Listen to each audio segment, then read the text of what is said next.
75 सालों से इस मुल्क में हमने मार्शल लॉ को देखा, हमने जालिम जागीरदारों को देखा, रोटी कपड़ा और मकान के नारे वालों को देखा।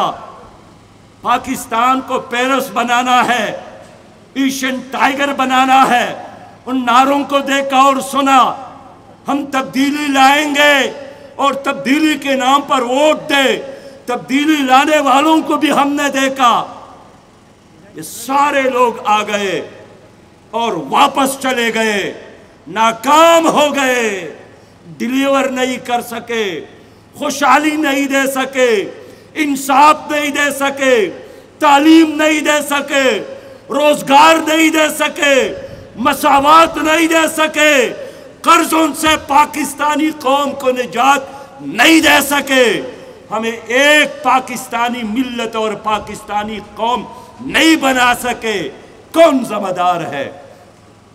यही लोग जिम्मेदार है जो 75 सालों से इस मुल्क पर हुक्मरान है।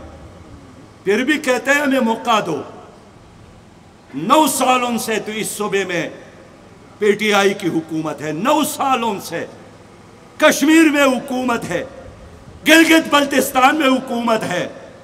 10 अप्रैल तक उनकी हुकूमत थी और इसी तरह कई बार पीपल्स पार्टी और मुस्लिम लीग की हुकूमतें। लेकिन ये सब गिला कर रहे हैं, रो रहे हैं कि इंसाफ नहीं अदालतों में। तो कौन जिम्मेदार है? अवाम के कंधों पर बैठकर वही माफियाज चारों तरफ हर पार्टी में मौजूद, उनकी शुगर मिल्स में इजाफा, उनके कारखानों में इजाफा, उनके बैंक अकाउंट में इजाफा। मैं पूछना चाहता हूं, पनामा लीक्स में किन लोगों के नाम है जिस पर सुप्रीम कोर्ट ने कोई एक्शन नहीं लिया? पीटीआई की हुकूमत गुजर गई, उन्होंने भी उस पर कोई एक्शन नहीं लिया। पंडोरा पेपर में किन लोगों के नाम है?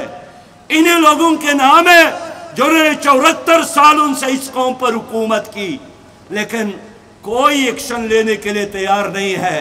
इसमें कि उसमें सबसे ज्यादा अहम लोग इन्हीं पार्टियों से वाबस्ता लोग, नेबजद्दा लोग, कर्ज खाने वाले, लेने वाले, इदारों को तबाह करने वाले।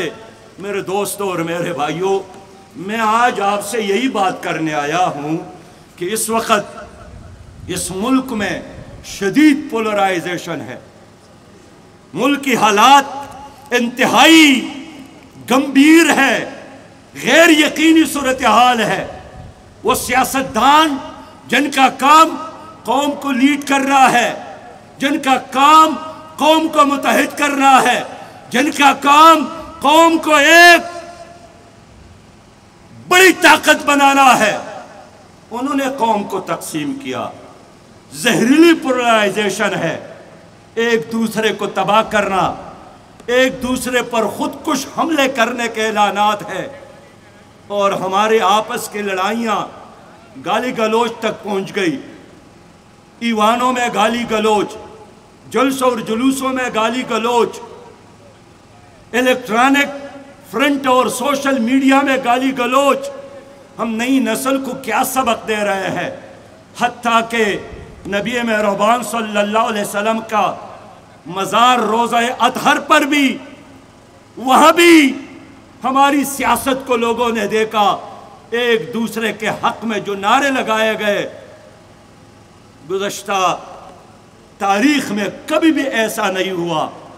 आज का बड़ा सवाल तो यही है कि ये जो बैरूनी साजिश की बात होती है कि मुदाखलत हुई है, साजिश हुई है, मैंने पहले दिन ये कहा है कि पीटीआई जो कहती है कि साजिश हुई है और इस वक्त जो हुकूमत आई है वो कहती है कि साजिश नहीं हुई है, किस पर कौम एतमाद करे?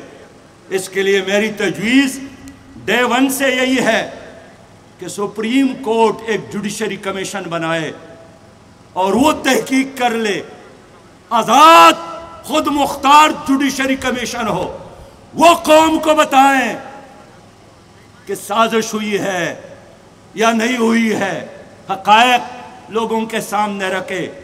دودھ کا دودھ اور پانی پانی کرے تاکہ قوم کے اندر یکسو ہو۔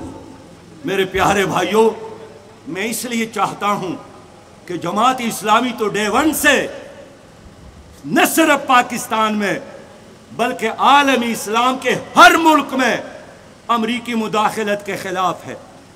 ہم تو افغانستان میں یہاں روس آیا تھا، ان کے مداخلت کے خلاف تھے، لوگوں نے الزام لگایا پھر تو آپ امریکہ کے دوست ہیں۔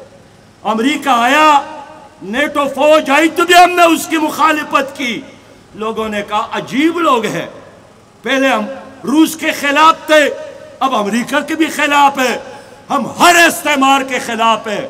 ہمارا ایک ہی نعرہ ہے، لا شرقیہ لا غربیہ، اسلامیہ اسلامیہ۔ ہم نہیں مانتے ہیں، نہ روس کو مانتے ہیں نہ امریکہ کو مانتے ہیں۔ ان الحکم الا للہ، ہم اللہ کی خدائی، اللہ کی ربوبیت، اللہ کی عظمت پر یقین رکھتے ہیں۔